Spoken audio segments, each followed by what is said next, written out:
Muy buenos días, queridos amigos, en esta hermosa mañana. Algunos de ustedes me han preguntado si este fondo que está atrás de mí pues es un fondo falso. No es un fondo falso, es un fondo real. Esa es la playa Langosta aquí en Acapulco. Y la compartimos con ustedes, al igual que compartimos de las enseñanzas del Señor Jesucristo. Y el día de ayer iniciamos el capítulo 9, y a partir del capítulo 9 aparece un periodo de entrenamiento para los discípulos.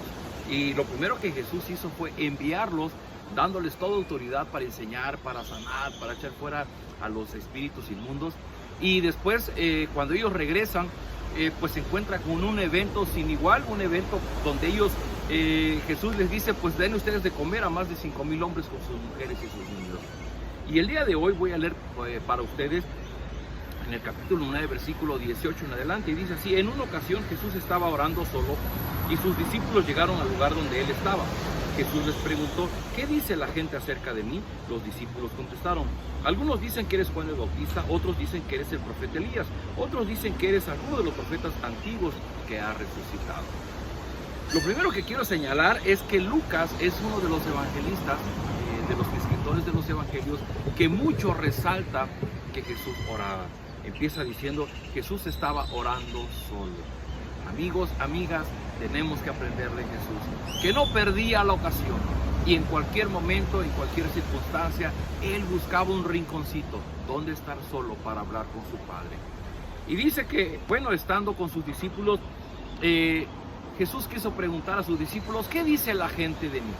¿A qué obedece esta pregunta? Bueno, a que Jesús se ha vuelto famoso en toda aquella región de Palestina, y había muchos díceres respecto del Señor Jesús.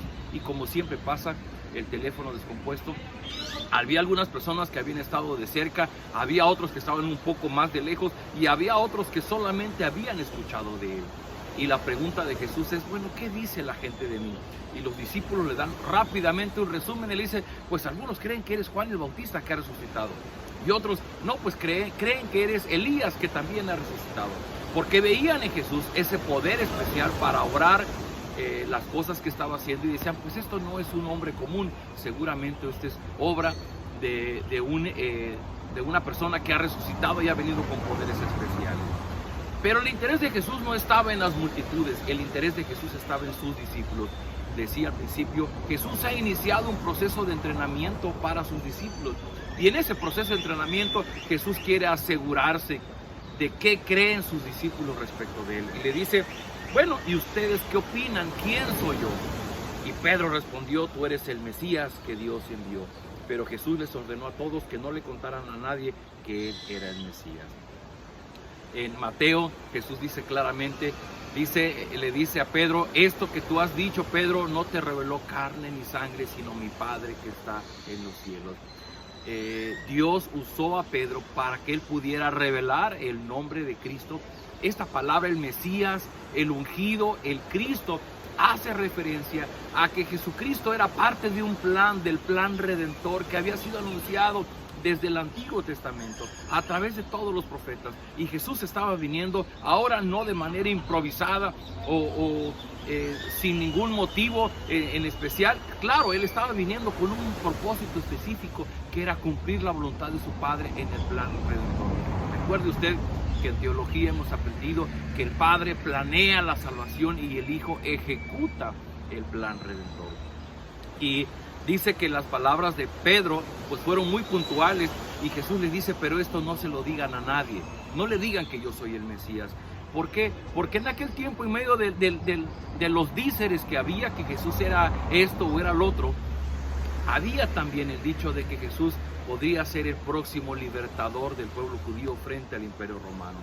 Jesús estaba caminando frente a la cruz, y Jesús sabía que cuando él fuera a la cruz del madero, todos estos díceres se iban a caer por tierra, e iba a aparecer la verdad de realmente quién era él. Dice el pasaje adelante: Jesús también les dijo a sus discípulos: yo, el Hijo del Hombre, voy a sufrir mucho, los líderes del país, los sacerdotes principales y los maestros de la ley me rechazarán y me matarán, pero 3 días después resucitaré. Esta es la primera ocasión en que Jesús le dice de frente a sus discípulos que él iba a morir, que los líderes religiosos, los sacerdotes, los maestros de la ley iban a acabar con su vida. Esta noticia debió haber dejado paralizados a sus discípulos. Y en este momento es cuando Jesús aprovecha para decirles: si alguno quiere ser mi discípulo, tiene que olvidarse de hacer lo que quiera. Tiene que estar siempre dispuesto a morir y hacer lo que yo mando. Porque si alguno piensa en su vida, que su vida es más importante que seguirme, entonces la perderá para siempre. Miren qué interesante. Hemos dicho que cuando Adán y Eva desobedecieron, cayeron de la gracia en la que fueron creados y se volvieron cautivos de sus propias pasiones y deseos, al grado que Adán y Eva empezaron a tener un corazón egoísta, egocéntrico, soberbio, altivo delante de Dios. Y lo que el Señor Jesucristo está diciendo, todo lo contrario. Dice: si tú quieres ser mi discípulo, tienes que renunciar a hacer lo que tú quieres, es decir, tienes que renunciar a ese corazón egoísta, egocéntrico, altivo y soberbio. Y qué interesante. Adán y Eva desobedecieron a Dios y su corazón se volvió de esta manera. Y ahora el Señor Jesucristo dice: bueno, yo he venido como parte de un plan redentor de mi Padre. Y yo voy a la cruz del Calvario. Y yo estoy nombrando discípulos. Estoy llamando personas que vengan conmigo para participar de ese plan redentor. Dice: si tú quieres ser parte de ese plan redentor, entonces la característica, la condición número uno, es que tienes que olvidarte de hacer lo que tú quieras. ¿Por qué? Porque nosotros, las personas, de manera común tenemos una ambición egoísta. Siempre queremos tener más, pero más para nosotros. Y Jesús dice: es que ya no es tiempo de que tú desees tener más para ti. Ahora quiero que tengas más, pero para el reino de los cielos. Que seas parte de lo que yo estoy haciendo. Y la otra parte es que nosotros, las personas, de manera común queremos tener el control de las situaciones. Y el venir ante Él y el poder decir: ya no voy a hacer lo que yo quiero, sino voy a hacer la voluntad del Padre. ¿Se acuerdan de la oración del Padre Nuestro? Venga tu reino, hágase tu voluntad, así como se hace en el cielo, que también se haga en mi vida. Jesús está hablando de que entreguemos el control de nuestra vida. Queridos amigos, es muy importante lo que Jesús está haciendo aquí, porque hoy día, en una primera lección, yo te pregunto a ti, querido amigo, querida amiga, ¿quién es Jesús para ti?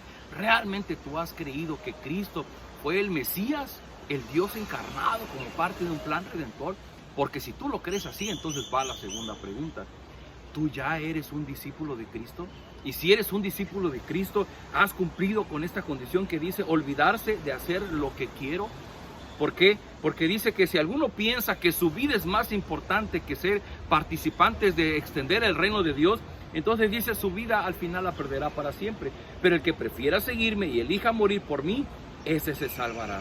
De nada sirve que una persona sea dueña de todo el mundo si al final se destruye a sí misma y se pierde para siempre. El ser un seguidor de Jesucristo tiene un precio. Versículo 26. Si alguno se avergüenza de mí, de mis enseñanzas, entonces yo, el Hijo del Hombre, me avergonzaré de esa persona cuando venga con todo mi poder y con todo el poder de mi Padre y de los santos ángeles. Siempre va a haber un momento en que los discípulos del Señor Jesucristo estaremos en situaciones donde tendremos que escoger o ser fieles al llamado que Dios ha hecho de nosotros y confesarle a Él como nuestro Señor y Salvador, o situaciones en donde haremos a un lado nuestra fe, nuestra fidelidad y seguiremos nuestro propio corazón egoísta, egocéntrico, altivo. Querido amigo, querida amiga, en esta hermosa mañana yo quiero hacerte esta invitación de parte de Jesús. Si tú ya pudiste identificar a Cristo como el ungido, como el Dios hecho carne para el plan redentor, tú eres parte ya de este beneficio de lo que Cristo logró en la cruz del Calvario. Ahora el Señor Jesús te dice: si tú quieres ser mi discípulo, tendrás que renunciar a ese corazón ambicioso, egoísta, egocéntrico, para buscar hacer lo que yo quiera, para buscar hacer lo que es parte del plan redentor para sus hijos. ¿Qué te parece si oramos y pedimos la ayuda de Dios? Padre, queremos darte gracias por esta hermosa mañana, gracias porque nos das la vida, la salud, las fuerzas, y porque aún en medio de la enfermedad y del dolor, tú estás con nosotros. Gracias por tu palabra, gracias por las enseñanzas del Señor Jesucristo. Hoy día te reconocemos a ti como el ungido, el Mesías, el Dios hecho hombre para nuestra redención. Señor, ayúdanos a comprender lo que significa dejar lo que nosotros queremos para empezar a hacer lo que tú quieres, renunciar a nuestro corazón egoísta, egocéntrico, para ceder el control de nuestra vida y que tú seas quien gobiernes en nosotros. Te ruego, Padre, que tu Espíritu aclare en nuestra mente, en nuestro corazón, y que convierta nuestro corazón de piedra en un corazón sensible a tu voluntad. Te ruego, Padre Celestial, que en este día de trabajo nos dé las fuerzas suficientes para trabajar con honradez, para ver la necesidad de otros y compartir con ellos. Te ruego principalmente por aquellas personas que están enfrentando la difícil situación del cáncer que ha prevalecido en nuestros días, que están en una etapa muy difícil de esta enfermedad. Yo te ruego que tú les sostengas, les permitas experimentar tu presencia, tu misericordia en sus vidas. Abre las ventanas de los cielos, derrama sobre ellos bendición hasta que sobreabunde. Todo esto lo rogamos en el nombre del Señor Jesús. Amén. Queridos amigos, somos su Iglesia Cristiana Península Viva. Un fuerte abrazo. Nos vemos el día de mañana.